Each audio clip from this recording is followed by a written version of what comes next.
day, everyone. Welcome to our podcast titled Aim, Build, and Motivate. Today, we're diving into how ABM connects to SDG 4 and 8, quality education and decent work and economic growth. ABM isn't just about business, it's about learning, growing, and preparing ourselves for a successful and meaningful future. So, good day nga po pala sa inyong lahat. Ako si Vincent Gerald Buwan, and today, mag-start tayo ng podcast namin. Pero bago natin simulan yung lahat, gusto ko muna tanongin silang lahat kung bakit nila pinili ang ABM Strand. Pero magpapakilala muna sila. I'm Jinan Senior. I'm Kristen Balanay. I'm Meredith Abraham. I'm Caitlin Malapote. And I'm Joel Speed from Boston. So yun, para sa ABM, bakit mo pinili ang ABM Strand? Hindi po po yung ABM strands, yung sabi po dun sa office is mas more suitable po yung tourism sa ABM, but ended up natutuwa ko kung paano mag-manage ng financial, how to magpatayo ng business, and yun. So, pagdating sa college, mas pipiliin ko na lang yung practical. So, kasi suitable siya sa ABM. So for me, kaya pinili ko yung ABM kasi first of all, na-connect dito yung first na kukunan ko yung college. So for me naman, pinili ko yung ABM. At first, since hindi ko na kami ABM, at first, gusto ko talaga kunin is tourism, which is aligned sa ABM style. But now, I'm really focused on being an accountant. So ABM is really suitable for that program. Pinili ko yung ABM kasi gusto kong malaman kung paano nag-manage ng business yung mga entrepreneurs. Pinili ko naman po yung ABM quiz because I like numbers and mahilig ako sa math, mahilig ako mag-calculate at mahilig din ako magbilang ng math. Yun lang. So ako naman, kaya pinili ko yung ABM kasi walang gas strand sa UCC and ABM is my second choice. And also, mahilig ako sa pera. Kamusta naman yung experience niyo sa ABM? Experience niyo? Ano? Well, for me, nung una, takot talaga akong pasukin mo sa ABM kasi marami nagsasabi na mahirap daw, like, sumunod lang siya sa hirap sa STEM. Well, ayoko mag-STEM and ayoko rin mag-use. So, ABM talaga pinagsahan ko. Pero, despite na kahit na natakot ako nung una, sa ngayon, as of now, parang easy lang siya.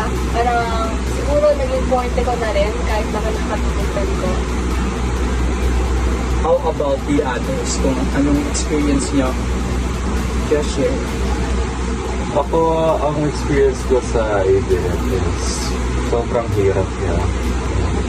Yun, since second choice ko to, hindi ko siya ganun kagusto. Pero yun, I'm starting to love it naman na since graduating na ako. And marami siyang ginagawa sa ABM, lalo na sa numbers. So yun, I don't like numbers that much, pero kailangan ko eh. Kailangan ko. So yun, if you have time management naman, I believe you can do yung mga bagay na ginagawa ng ABM step. So yun lang. Yeah.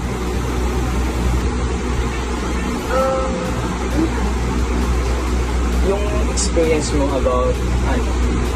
about your journey, experience mo sa ABM stand. For me, mahirap talaga yung ABM stand kung hindi ka talaga sanay sa competition, sa pera.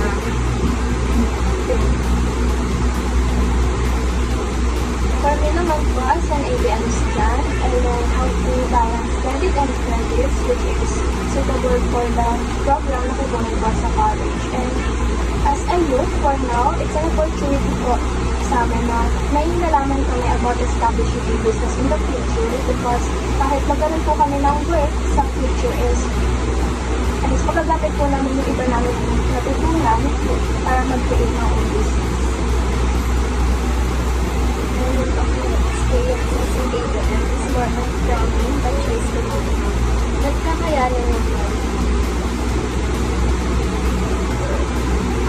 lahat naman narinig ko is talagang mahirap naman talaga ang ATM. Hindi naman gaano kahirap at hindi naman gaano kadali. May ano lang talaga na mahina tayo sa computation, mahina tayo sa ano, all of us are having weaknesses. So yun. So, paano talakayin natin ngayon ang sustainable development goals number 8, which is the quality education. Ang unang katanungan, sa tingin nyo, kailangan ba talaga na lahat ng school sa Pilipinas may ABS? Ako sa tingin ko, oo. Kasi, alam mo, maraming aspiring businessman, businesswoman, mga aspiring entrepreneurs. And yun, sa tingin ko talaga dapat lahat ng school may ABS tag. Kasi, marami yung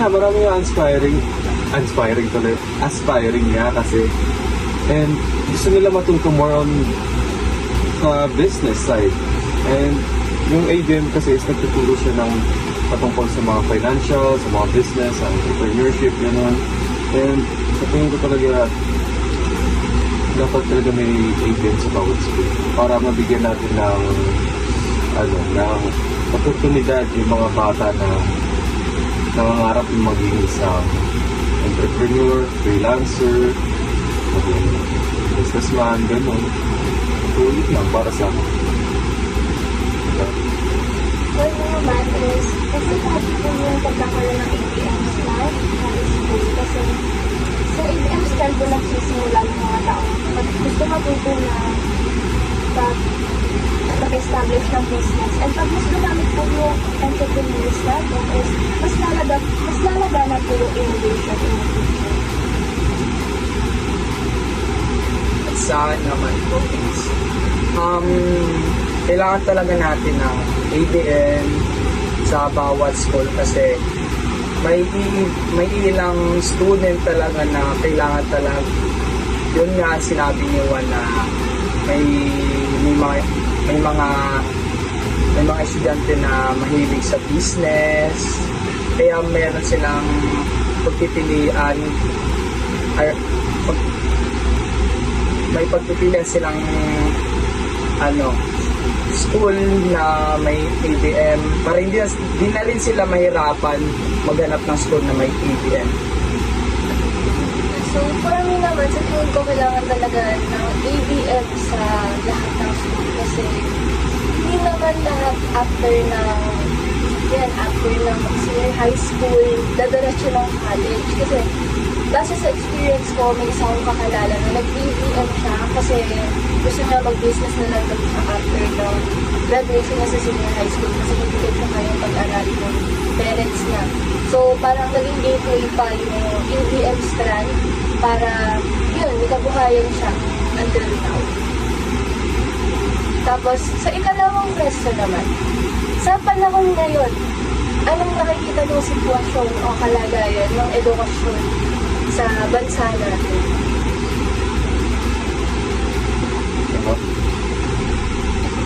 Ako sa tingin ko, with the rising issue, I think nagkakaroon talaga ng corruption sa natin sa dito sa Pilipinas. Yung mga dapat na pondo na para sa mga eskwela, sa mga pagpapatay ng mga building, ng mga schools, sa iba't ibang lugar. Tingin ko, nananakaw din yun. Na corruption doon, lalo na siya ng ating Vice Presidente. Dati nung siya ay Deputy Secretary pa. Mga pangalan na hindi naman nag-exist. Tingin ko talaga dahil sa korupsyon na nagaganap dito sa bansa natin is naapektuhan talaga ang kwalidad ng pag-aaral dito sa bansa ng education sa Pilipinas. So, para sa akin naman, kung ihalin tulad natin or iaano natin yung pagkakaiba sa quality na education sa bansa natin sa ibang bansa, makikita mo talaga na ang pangat ng quality ng education sa bansa natin Kasi makikita mo sa Facebook, sa kahit anong social media, TikTok, Instagram, ang daming nag-with honor, ang daming nag-with high honor, meron pa nga mga with highest honor ng average mga 90 to 99. Pero, pag lumaban yung bansa natin sa mga academic contest, makikita mo na second to the last yung ranking ng bansa natin pagdating sa mga naging contest. So, alam mo na hindi maganda yung attitude ng sa bansa natin. Okay. So, para sa huling katanungan, sa SDG number 4, sa tingin nyo, paano pa mapapaganda, mapapabuti yung quality ng education sa bansa natin? For me is mas bigyan ng pondo yung lahat ng school, lalo yung mga public schools since most ng mga public school is kulang sa mga libro, kulang sa mga upuan, like ganyan, or kailangan din ng free wifi at the school kasi may mga students na hindi afford na download whatever kung yung mga activities nila.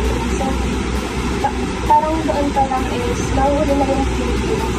Kailangan kasi siya nito. Ako, isa sa mga solusyon sa tingin ko para mas pa-improve ba yung quality ng education sa Pilipinas is to clear all corruptions muna sa DepEd. Tingin ko talaga nagkakaroon ng corruption doon. Kasi hindi na bibigay yung dapat na quality education na para sa mga bata na dapat ganito pero ganito lang yung binibigay nila. And to build more classrooms and paaralan para sa mga areas na malalayo. So, sa tingin ko para mas may pa-improve pa and may napasok sa utak ko na dapat i-train pa natin yung mga teachers natin lalo na sa mga ugali nila. Kasi may mga teachers din na hindi kaya yung mga ugali. And to mas effective pa yung maging teaching nila, yung teaching style sila. Sagot?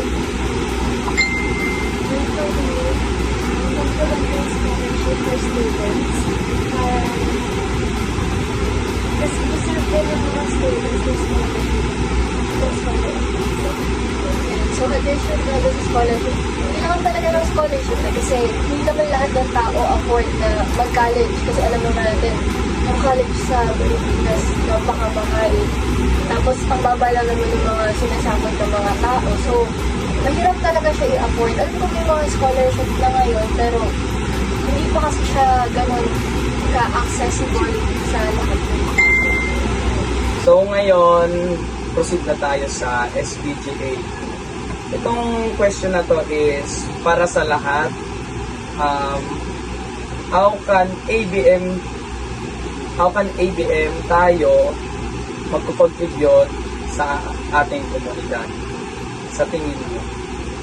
Komunidad at sa ekonomiya. Yes. So, kung ABM student or tayo, is marami sa atin na magiging entity sa hinaharap and tayo yung magiging cause kung bakit kukunti yung mga unemployed. Tingin ko, makakatulong ang ABM Strand to create more opportunities and create more jobs para sa mga unemployed and to make our bansa na mas mag-boost or mag-grow yung economy natin. So tingin ko, in that way, makakatulong ang ABM Strand. So, kasi ang ABM is nagpo-produce sila ng mga accountants, ng mga businessman, mga entrepreneurs, mga freelancers. Ganun. So, yun lang. Yan. So, sinasabi nga niya, nagpo-produce ang ABM ng mga businessman. And alam naman natin na ang backbone talaga ng bansa natin is businesses. Kaya nga, naghahanap tayo ng mga business investors para mag-invest sa bansa natin. So, sa kanila, majority ng gagaling yung mga tax na ginagamit bilang pondo ng gobyerno. So tingin ko napakalaki talaga ng may aambag ng pagiging ABM sa economy. Kasi sila yung maalam doon sa mga businesses and entrepreneurship. Tama nga naman yung sinabi niya na yung ABM is very important kasi sila yung nag-handle ng money. Dito nagpo-flow yung money mo, yung money natin. Kasi sila yung sa mga bank, sa company, basta sa company. So, yun lang. Proceed na tayo sa next question. In 10 years, anong makikita mo sa ekonomiya ng Pilipinas? Well, sa akin, sa tingin ko, depende kasi ito kung ano yung magiging movement ng mga politiko. Kasi sila yung nasa upuan sila yung masusunod kahit paano pa sabihin natin ngayon dito. So, tingin ko kung mapapatalsik yung mga karakot sa upuan, gaganda yung ekonomiya ng Pilipinas 10 years from now. Sa 10 years na yun, napakaraming pwedeng mangyari. So, baka mamaya yung Pilipinas, if ever na mapunta sa magandang kamay yung bansa, baka kaya ba na makipagsabayan sa mga malalaking, mga bigating bansa ngayon, katulad ng mga China, Japan, and Korea. Kasi sila yung parang big three ngayon sa Asia. Hindi lang sa Asia, kilala sila sa global. Yun. Ang Pilipinas is napakayaman yan actually. Napakayaman ng Pilipinas. Meron tayong dagat, meron tayong mga maraming natural resources. And yun, hindi lang talaga tayo nabihiyaan sa mga mabubuting leader sa politika. Ayan. Sa tingin ko, kapag maayos na ang leader natin at ang ating mga politiko ay hindi corrupt, sa tingin ko in 10 years, ang Pilipinas ay magiging stronger and more competitive. And kaya, tulad niya sinabi niya, kayang-kaya natin makipagsabayan sa mga ibang bigating bansa. Kaya tingin ko, magsa-start muna tayo sa pagtanggal sa mga opisyal na nag-bring sa ating bansa ng kasamaan at corruption. So, yun. For me naman, in 10 years, depende naman kung anong situation ng Pilipinas. It depends kung sino mag-handle, sino mamumuno sa atin. If maganda naman yung pamumuno sa atin, may chance tayo na umunlad. So, yun. Last question is, kailan natin ma-achieve ang goal natin? O kailan natin ma-achieve ang goal na yan? SDG. Okay.